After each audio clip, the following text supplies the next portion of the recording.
At the age of around 16, maybe late 15, I had a summer job, and with my first few paychecks at my summer job, I bought a banjo.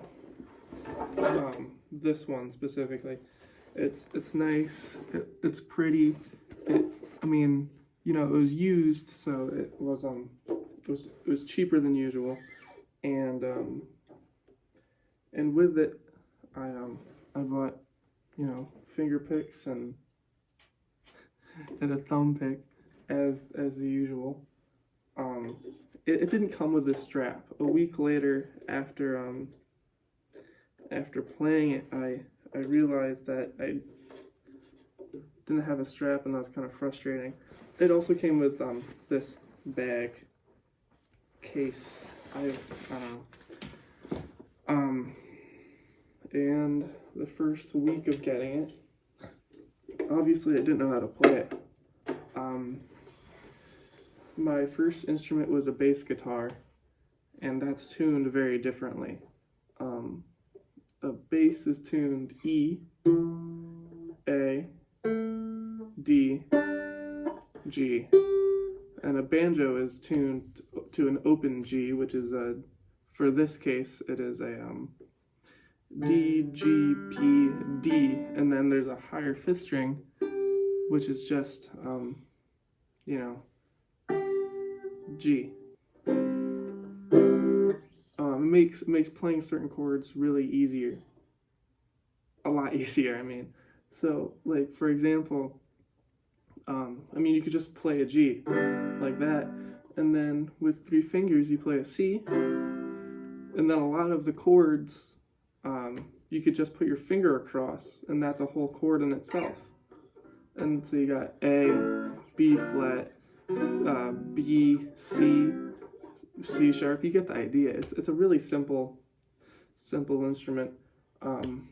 But I didn't know that, and I didn't really know what to look up, because on playing bass guitar, it's just looking up sheet music, plucking the notes, and then you're good for the next band concert that you did at your high school.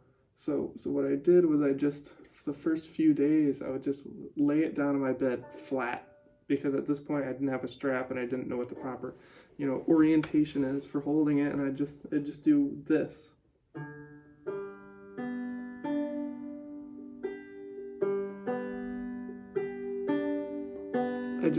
I just pluck it, I just strum it, I do anything, and it sounded wrong because I didn't know what I was doing, obviously. And I did that with my bass guitar too. I think that's just my natural instinct when I get a new instrument, is just to lay it down on my bed and start doing things I don't understand. I didn't even really know how to tune this. I knew how to tune it, I just didn't know what to tune it to. And yeah, so I downloaded an app and I looked up the tuning, and I tuned it, and I think it was relatively fine. And then I looked up how to play banjo, and everyone's saying you gotta learn rolls. So I looked up some rolls, and the first one I learned was I forgot what they're called actually. Some of them. This one, it's G, B, high G, D.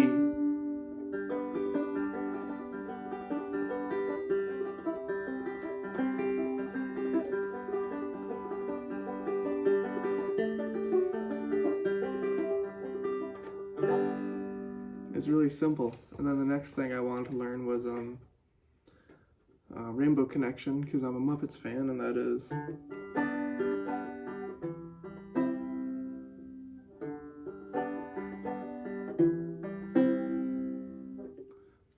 at least that I learned the intro. Anyways,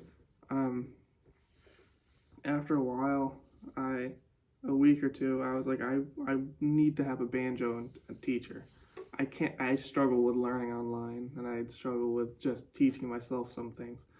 So we went out to the store that I bought my banjo at, and we asked if there was a banjo teacher that they knew, and they said yes. It's a man by the name of Paul Rice, and I didn't see him.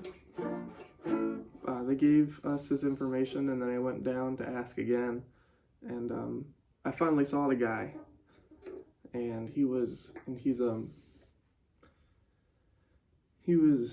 a tall, balding man, and I guess he was in his 70s at the time.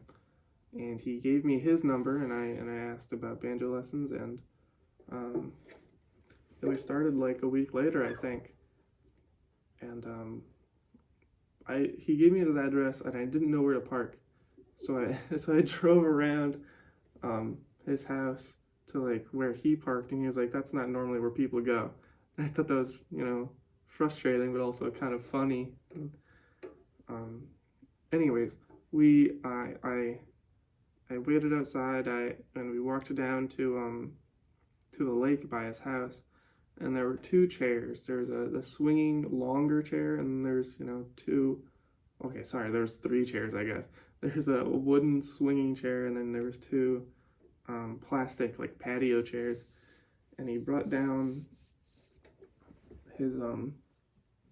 his music stand, which was similar to this, but it was metal, and it was more compact, and according to Paul, it was German engineered, which I think, I guess so.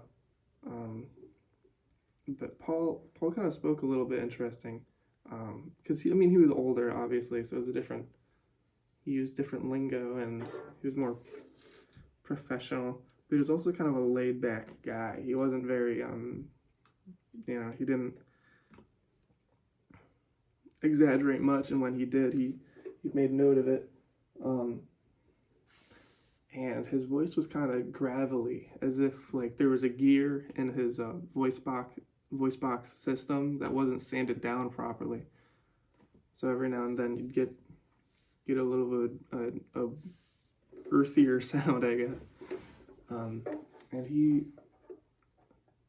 he would just talk. He would not stop talking.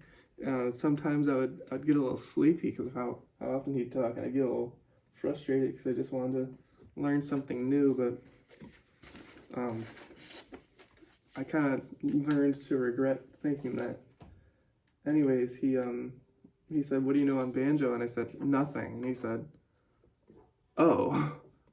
So he tried teaching me verbally because he didn't bring it down as sheet music that one time. But the next time he did, which I believe was the next week after, it was Banjo in the Hollow, and he personally wrote it out himself, and then scanned it and printed it. I'll get to that later. It's been a while since I read this sheet music. I apologize. Whoops, that's not it.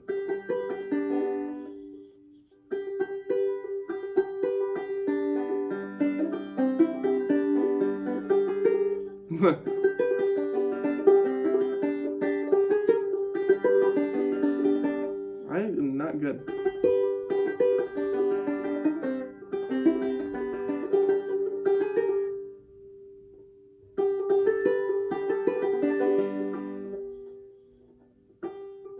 Hold on.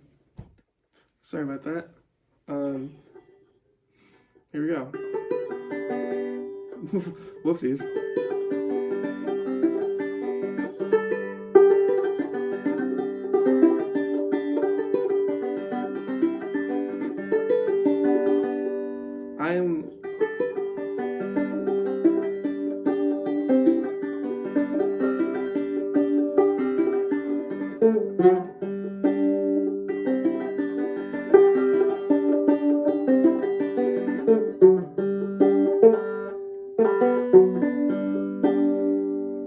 And that's probably how I sounded, the second week after he gave me that. Obviously, I haven't played that in a while, but looking at the sheet music again now, I think he wrote it for me because he wrote out the chords C, G, C, and then D7 because I told him I didn't know what the chords were at all. And he also wrote the roll pattern names. sorry, it turns out this one's alternating thumb roll. I apologize.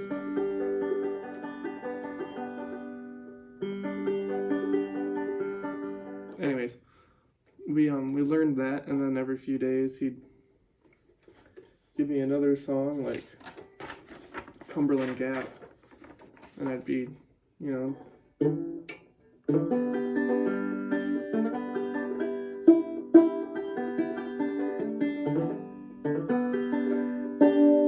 that was actually pretty good, but I'd be horrible at it, and then I'd give it another go and get really frustrated over time.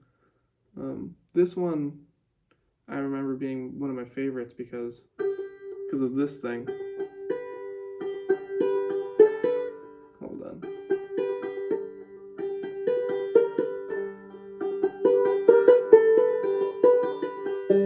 Oh yeah, I forgot. There we go.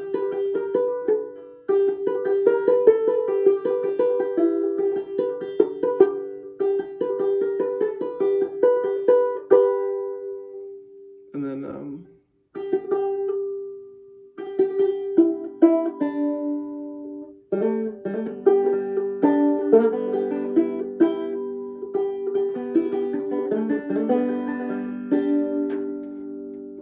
and that's apparently I was good at that one enough to remember it. But you know, he'd give me these basic early banjo tunes, and he'd go on these long long stories about something. They always change, but there was something bizarre. He started talking about the origins of the banjo in the United States. It was a very simple summary. And then he then told me one day about a song he wrote about his friend who was well liked among his like school friends when they were in elementary school, but later down the line he became not such a great person, and then somewhere along the lines he needed to move a mattress, and so he and Paul, who I remind you is my banjo teacher, moved that mattress, and then the next time Paul heard of him, he was running away from the cops on the train tracks, and he got hit by a train. So I tell you all of that, and you might be thinking, wow, that's a crazy story. And it is. But then Paul followed it up with a banjo song about it.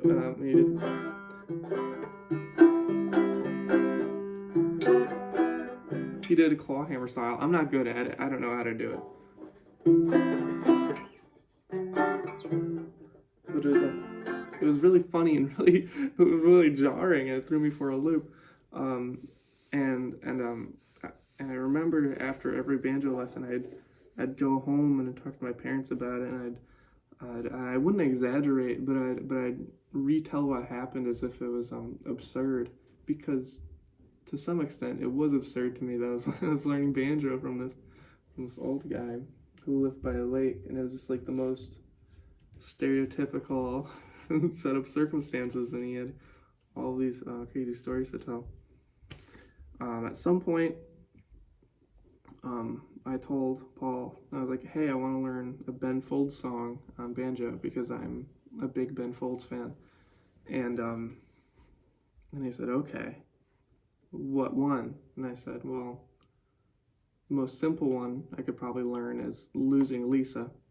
So a week passed, and we went down to the lake again, and he told me how to play it. He didn't remember the words, mind you, but he remembered the chords, and it was this.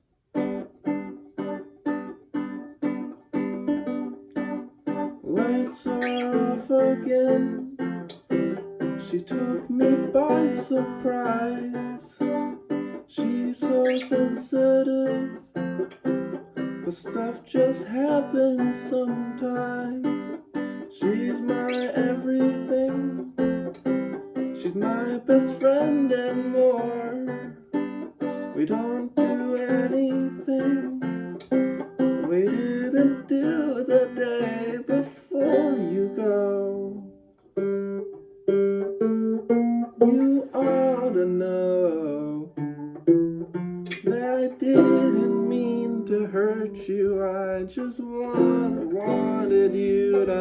now.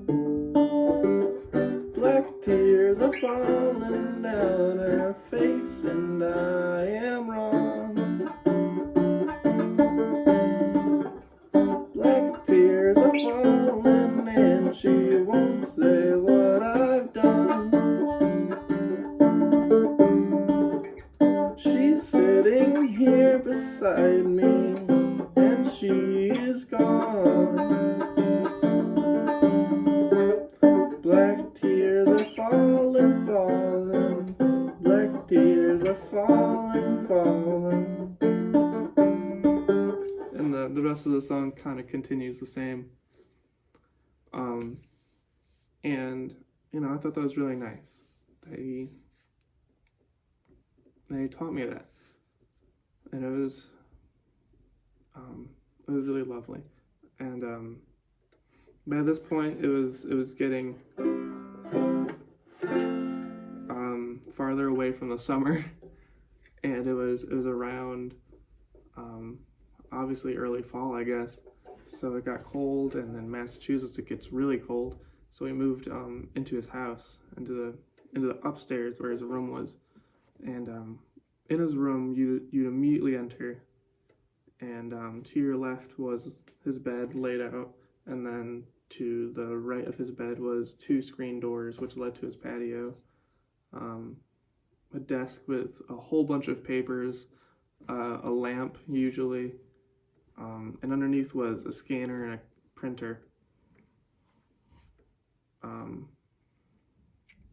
And there's a lot of books underneath his desk. There's a bunch of books underneath his bedside table, and there's a chair near his bed, and then there's a TV on the wall opposite to the doors. And he pulled out the chair with a cushion in it, and I sat on that chair, and then we learned, and there for the rest of the time I learned from him. And one of the first papers he gave me then was dueling banjos.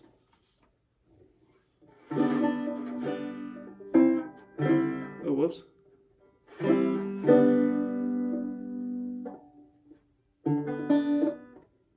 What? Oh, whoops.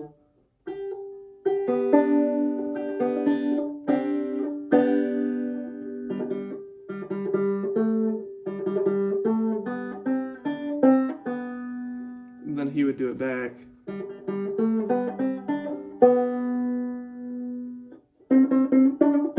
Whoops.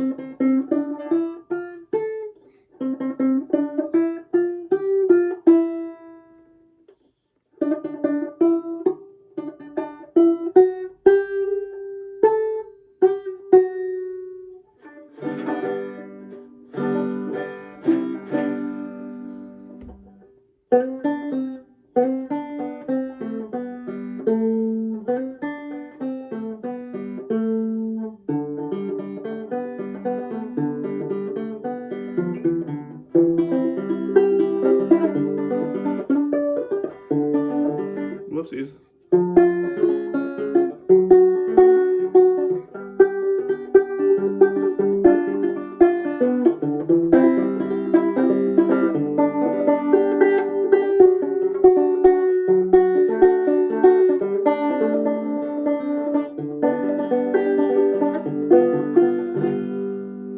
Anyways, I didn't really learn how to solo off of that, and I still don't really know how, but he taught me that, and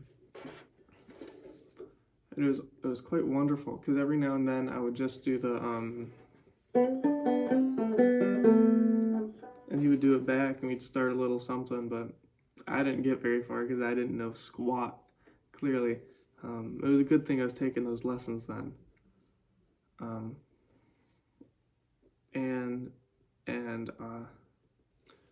That's when he started showing me, that's when he started giving me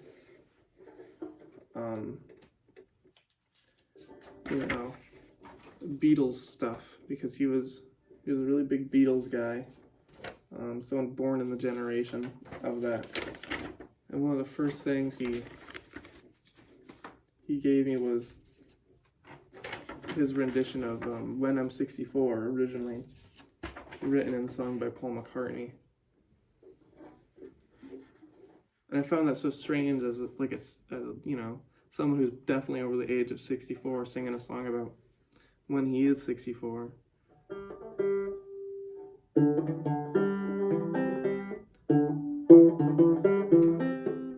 Whoops.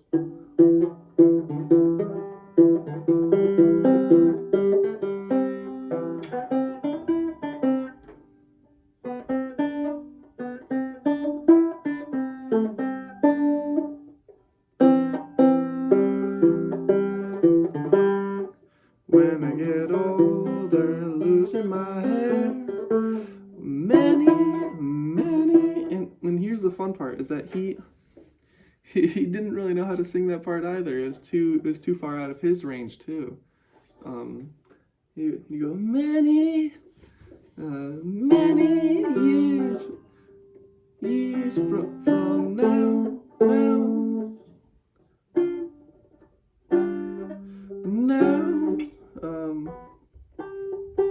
There we go.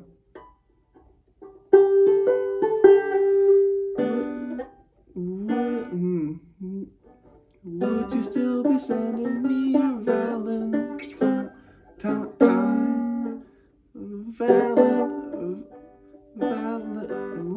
Valentine, birthday greetings,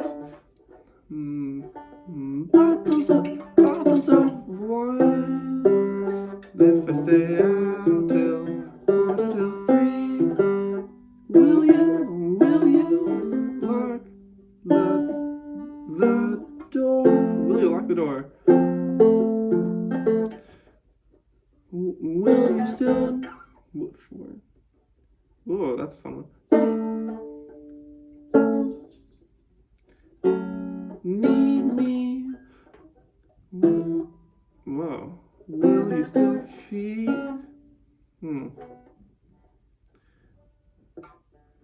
Oh, that's a fun one. Feed me.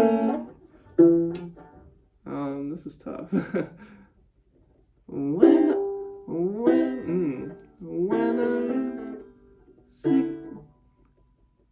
I'm 64. And then there's the bridge.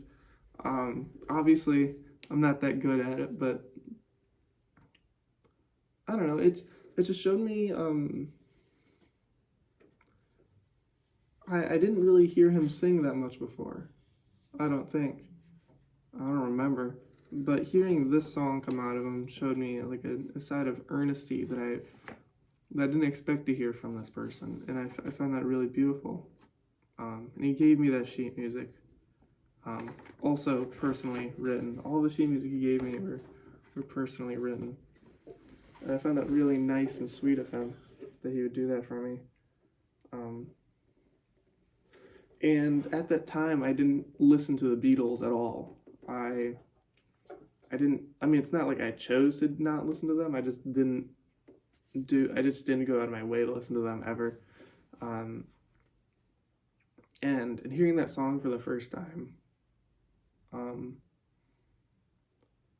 don't know, I think it was really impactful for me, and I still think of that song as one of my top Beatles songs. But not the one on the Sgt. Pepper's album, but rather the one that Paul sang, because that's how I remember the song. And he sang it like he meant it. It was really beautiful, and he just did it smoothly, perfectly, beautifully. He sometimes forgot the lyrics, which was funny, because he'd go, I don't think I did that right. I don't remember the lyrics. But he'd still, he'd stop, and then he'd continue with the lyric he knew. I thought that was, that was particularly wonderful. And at that point, I myself learned chords, and I learned how to play the banjo a little bit more. So I printed out a sheet, and I played my, like, a more complex song. This is Annie Waits by Ben Folds.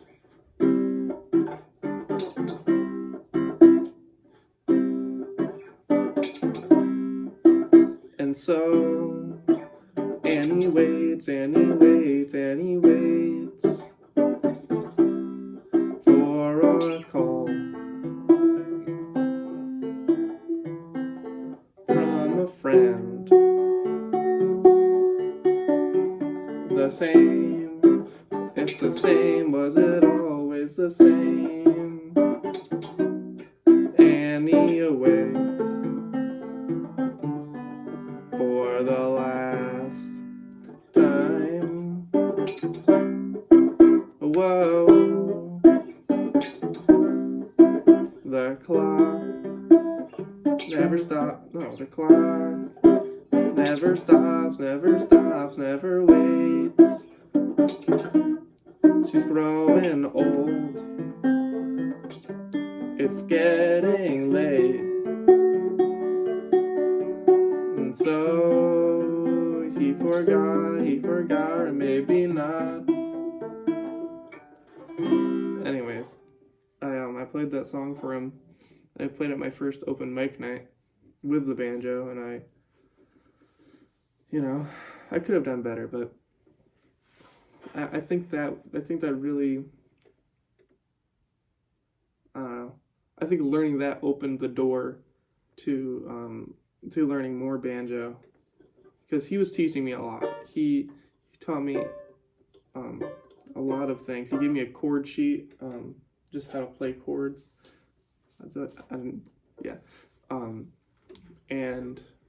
And with learning those, I could play all the songs I wanted. Really, it just took me practice.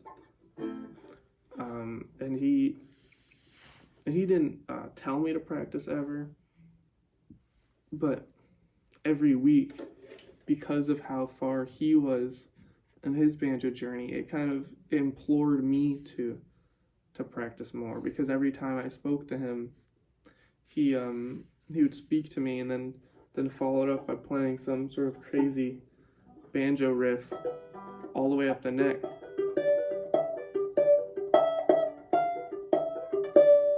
And he was really amazing at it, and I was really, I wanted to be him. I wanted to be like him. I wanted to hear a song and know what chord it was, and then follow up and then play that song in full. And he encouraged me to do that by playing more songs with me, and it was really nice. And every now and then I'd mention a Beatles song, and he'd pull out this giant Beatles book, and he'd scan it, and then he'd print the page.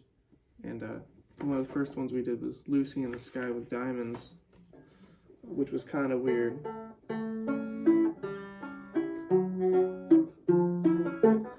Because the song is written with chords all over the place, and the lyrics don't really make sense. But it was nice. Paul himself was a big fan of John Lennon, I think, because every time we spoke, most of the times we spoke about the Beatles, he'd mention how much he liked a certain John song, particularly Julia, the song John wrote about his mother who had passed, which was so particularly, personal, and it kind of a strange song to cover as someone else who isn't John, because of how personal that song is. But the way he sang it was just beautiful, really, and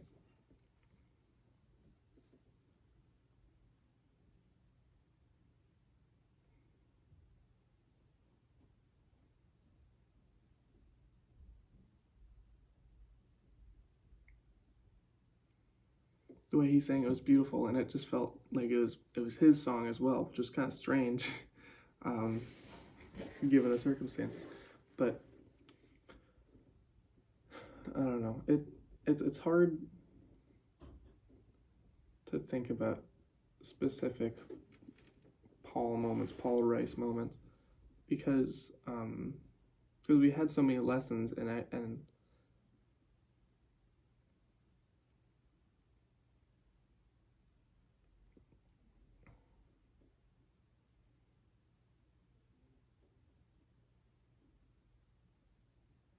every time I'd learn so much, and then it'd be listening to Paul play, and then trying out what he was doing, and then figuring it out after that.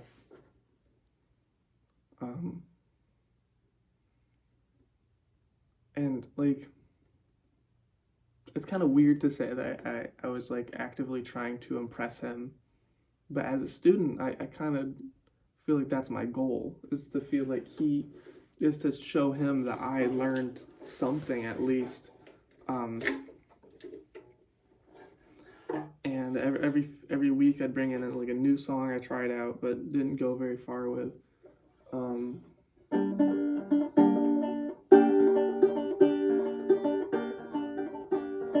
One of which being Mess by Ben Folds 5.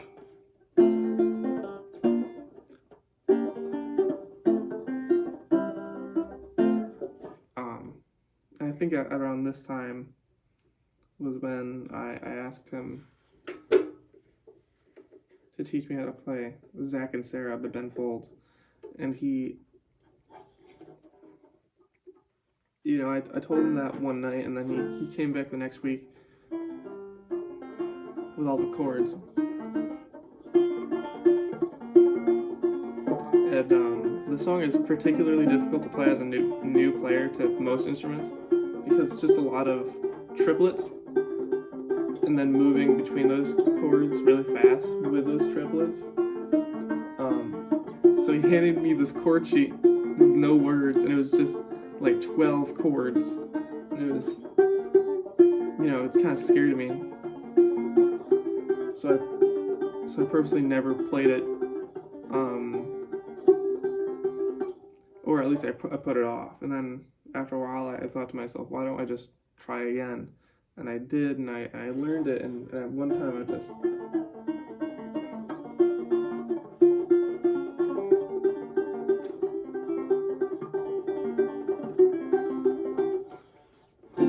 It's an F. I don't know where I was going with this story, to be honest with you, but every now and then Paul would talk about a gig he did where he went down to meet his old band to play something, and every time he told these stories, he would look off and then talk about them, and it was really wonderful. And then one day he was telling a story, and then he was just like, well, I met up with my old guitarist at the grocery store the other day, and we started talking about doing a reunion for our band, and we joked and we said maybe later. And then a few days passed, and I believe it was the mandolin player died. And then it kind of hit me that who I'm talking to isn't gonna stay around forever. And I, you know, after a while with hanging out with someone, you kind of just, you know, assume that, because, well, at least I do. I just kind of assume that people are gonna be, you know, as around as I am every day. And that's when it hit me that was not the case. Because like I knew Paul was old, and I would joke about how old he was when I came home from dinner, but it never hit me like how old he actually was, or like what that meant, I guess. But he talked about that like it was nothing, and then he'd just you know he'd say that, and they continue on to a beautiful little solo. And at this point, it's been like 2 or 3 years when I was of seeing him. I think it must have been two, and it was kind of crazy to hear that.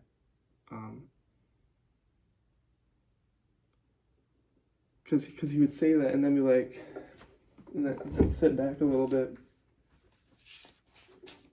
and that week it was honey pie, I guess, and it was, she was a working girl north of England way. Now she's hit the big time in the USA. And if she could only hear me, this is what I'd say. Honey pie, you are making me crazy. I'm in love but I'm lazy, so won't you please come home? Honey pie, our position is tragic. Come and show me the magic of your Hollywood song. You became a legend of... No, that's not good. You became a legend of the silver screen, and the thought of meeting you makes me weak in the knee. Oh, honey pie, you're driving me frantic. Sail across the Atlantic to be real belong. Honey pie, come back to me.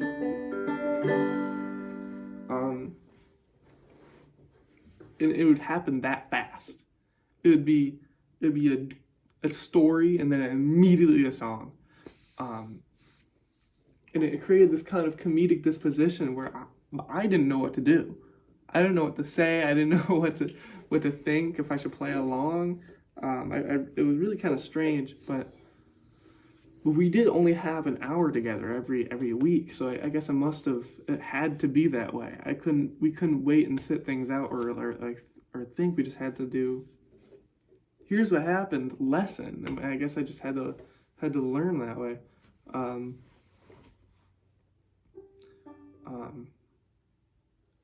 And he had the same issue with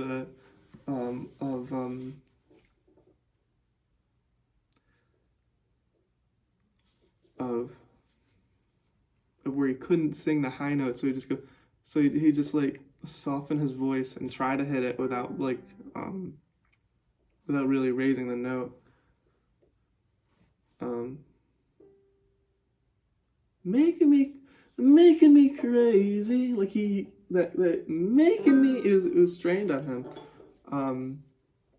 and it was really calming.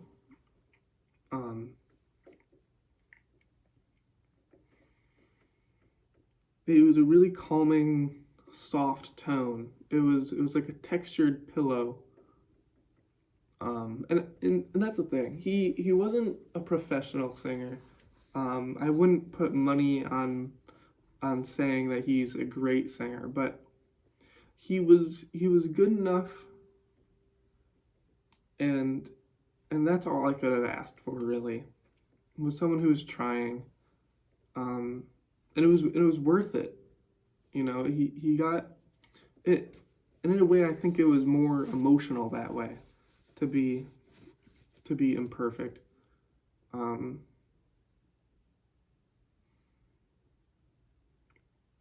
Yeah, he was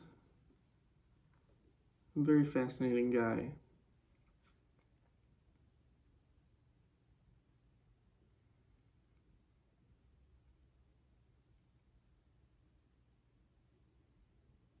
After seeing someone for around 2 years for lessons, you kind of get used to the environment in which you learn things from.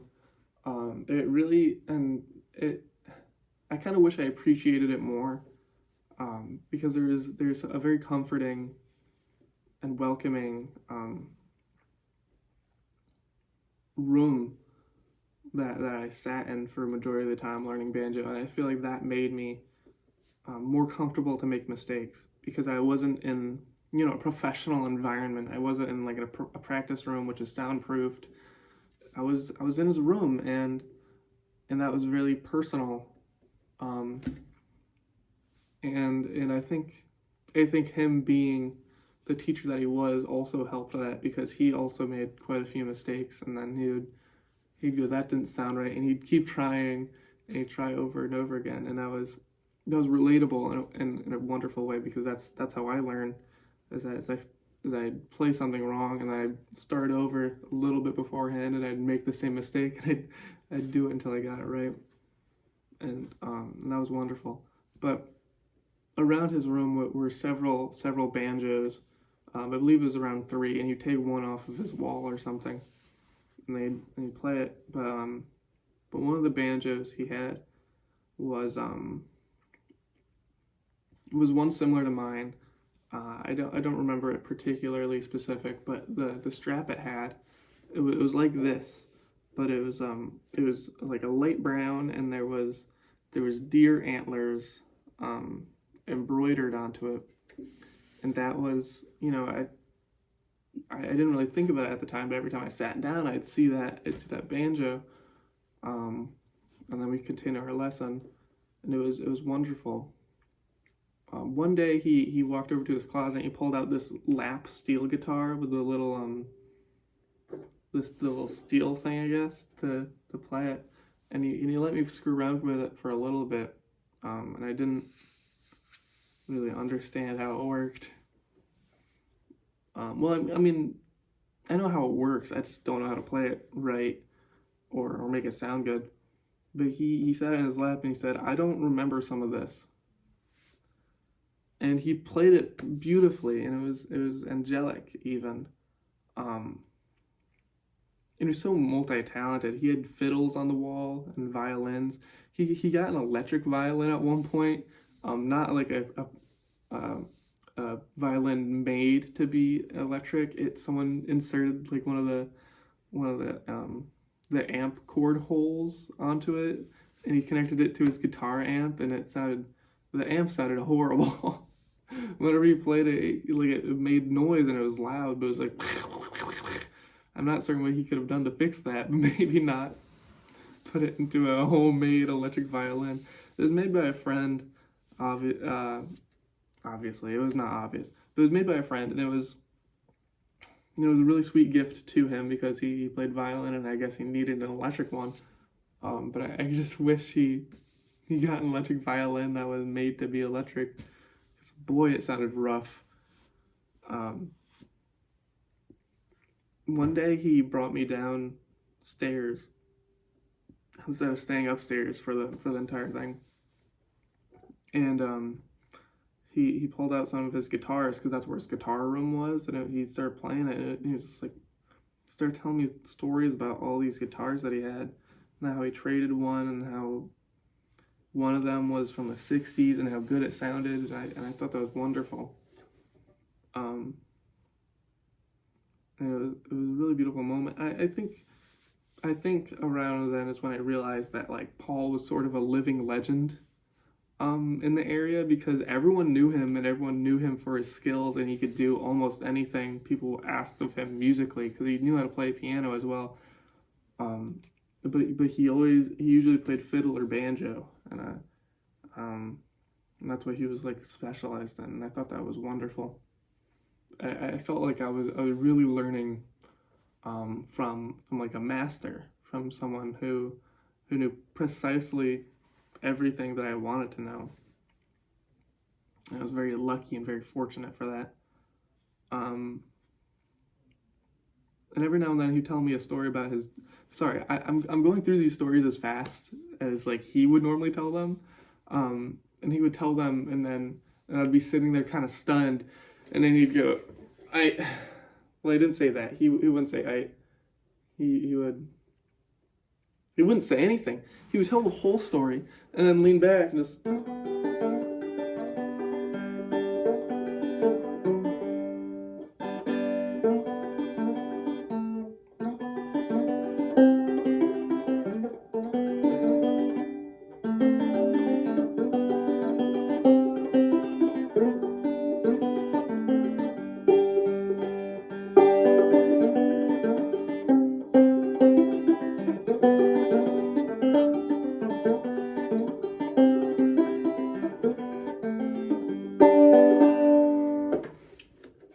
and that would be the lesson. It would just be story, playing a song, playing half a song, hearing a mistake, and then talking about a story about that song, and it was wonderful, really. I realize I'm repeating phrases a lot, but I'm just trying to get the story out as much as possible.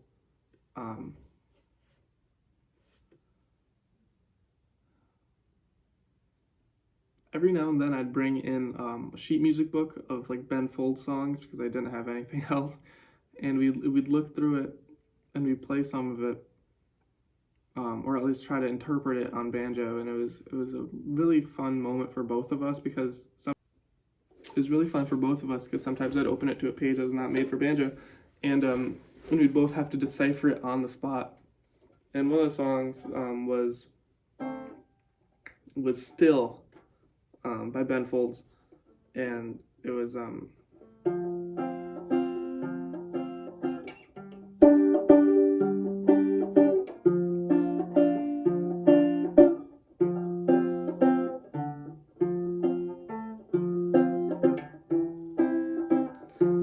he found a particular liking for this song, and I don't know why,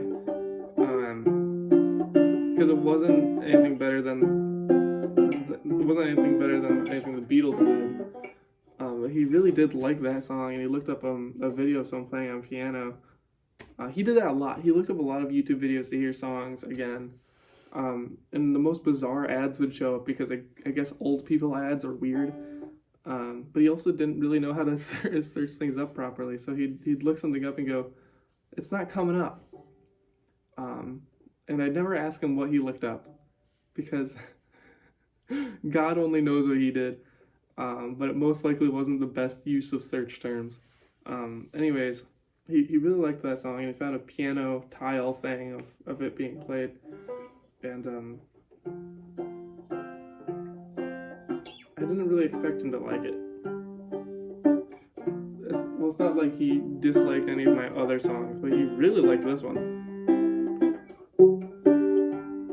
Whoopsies. It was kind of out of nowhere because it's really simple. It's just in 3/4, it's an F. Plays all the chords you expect it to.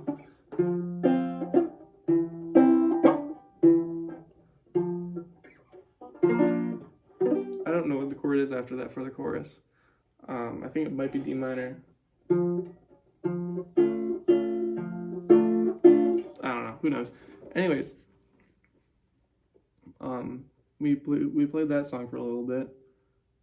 And I think it was around this time where he showed me, like, one time I walked upstairs to his room to learn banjo, and he had his TV on to YouTube, and he was playing a video of an old recording of a Pittsfield festival, and there was a band playing. It was a bluegrass band, and there was a guy with mandolin, guitar, electric bass guitar, and banjo. And the video started, and it was, balloons flying. There was a ball bouncing in the audience, and then it would cut to the band members, and they were playing, and they would talk, and then the first song started. And as the first song went on, it would do a close-up on each of the band members, and then have their name next to them. And it got to the banjo player, and the banjo player was wearing, like, built a little bit, and he had a tank top, glasses, long hair, and a thick watch. And his banjo had the antlers on the strap, and it said his name, and it was Paul Rice. And I was sent back a little bit because I didn't, I knew he did cool stuff back then, but I didn't know it was this cool. And this was his old band, the Eureka Strings Band, and they played a really good set of classic jazz tunes, some of them, and then classic country songs. And Paul, he sang just as he always does. good enough to get the song going, but um, not amazing. And I found that really um, like I like leaned back, my mouth was agape. I was so in shock and in awe. I was so surprised to see him younger because I just kind of knew him as this old man for such a long time. Um, and he was killing it. He was shredding on the banjo even, um, playing real fast, real precise, making jokes with the audience. It was wonderful. Um, but anyways, time passed, and I had to go to college for my second year, and I had to save up money for it. So I picked up a job, and I made the decision that I didn't have enough time to do this job and also do banjo lessons to get enough money. So I told Paul, sorry, I can't do lessons anymore because I gotta go to college. And in that moment, I kind of just assumed when I came back I'd be going back to banjo lessons and it'd be great and fine. So I wasn't really worried. And then when he was like, oh, okay, guess I'll see you soon. And I said, yep. And I walked into my car and I drove off and I did the summer job and I did my first semester of college. Over the time at college and over the summer, I continued to practice banjo. I even learned a song. Anyways, I'm not gonna play in full now, but I practiced the song and I felt really proud of it because I put all the techniques that I knew on banjo into it. And I made it as close to the original as possible while still making something on banjo. And I felt really proud of it. And I felt really proud enough that I was going to show Paul when I returned, and my parents came up for a family weekend early into the semester, and it turned out Paul Rice passed away on August 31st of 2024, and I'm still processing it.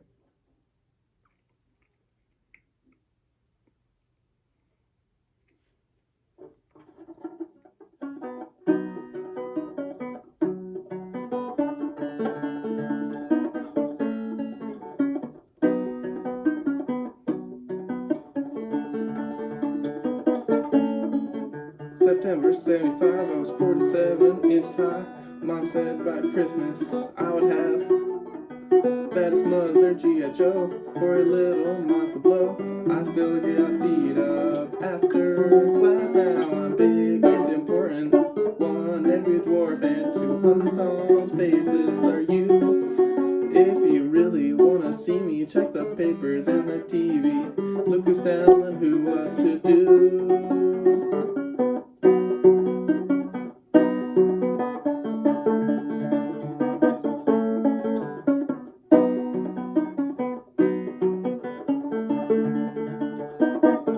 Don't give me that, you know who I am. I'm your not mad little man. Think you stole my lunch money and made me cry. Jane remembers second grade. Said you couldn't stand my face rather than kiss me. You said you'd rather die. Now I'm big and important. One angry dwarf and 200 song faces are you. If you really wanna see me, check the papers and the TV. Luke is telling who what to do. Oh.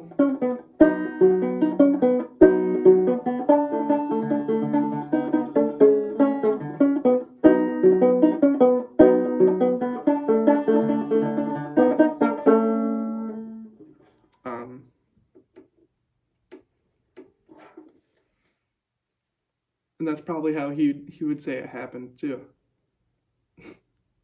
Except it would probably be a different song. Anyways, it was so weird hearing that because, as I said, I kind of just assumed he'd be around forever because these kind of people, don't come often. And I figured, if you're here, you might as well stay. But first thing I did when the event was over was I looked up the obituary. I believe there's 3 of them on the internet right now. And they were all very short and said practically the same thing. Paul Rice was born 1947, died 2024. He had a wife, and his daughter and her boyfriend are still living. Send your condolences here. He donated this in his will or something like that. And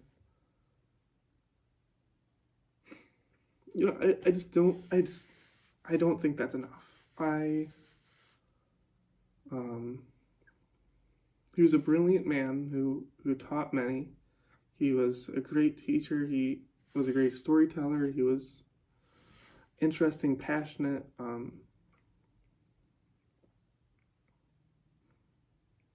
really lovely and welcoming, and I don't know what else to say. It's kind of hard. It's hard to describe someone who did so much, but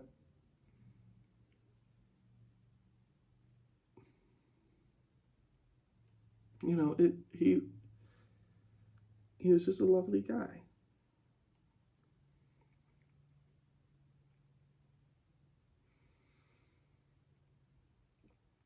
And personally, I don't know if I believe in any sort of heaven or hell system, I guess. But if there wasn't one, then I think heaven does exist now. Because wherever Paul is, he's lighting up that room. with anything he has, because he was really multi-talented everywhere. He is a lovely guy.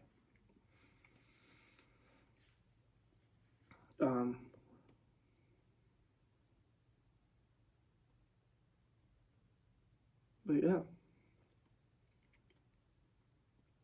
I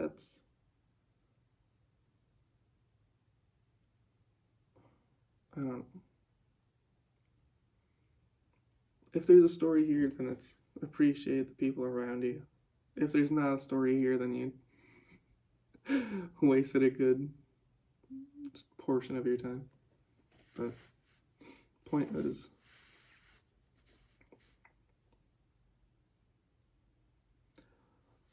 Paul Rice was important.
The lovebirds talk.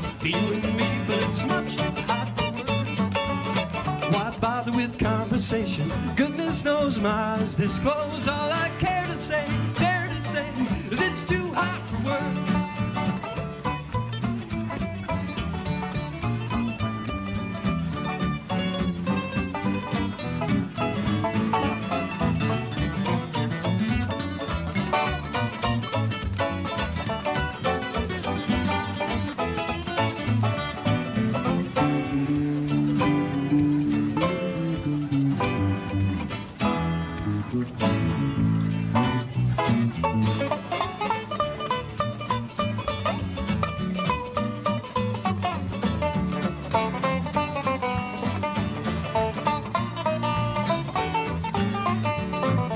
It's too hot for words. Why bother with conversation? Let's not walk or even talk. But if you want to make love, okay. And it's too hot for words. There's nothing like relaxation. Can't endure this temperature. But if you want to make love, okay. Let's find a cozy nook down by a babbling brook. Let's find a shady tree, let the lovebirds talk to you and me. But it's much too hot for words. Why bother with conversation? Goodness knows my eyes disclose. All I care to say, dare to say, is it's too hot for words.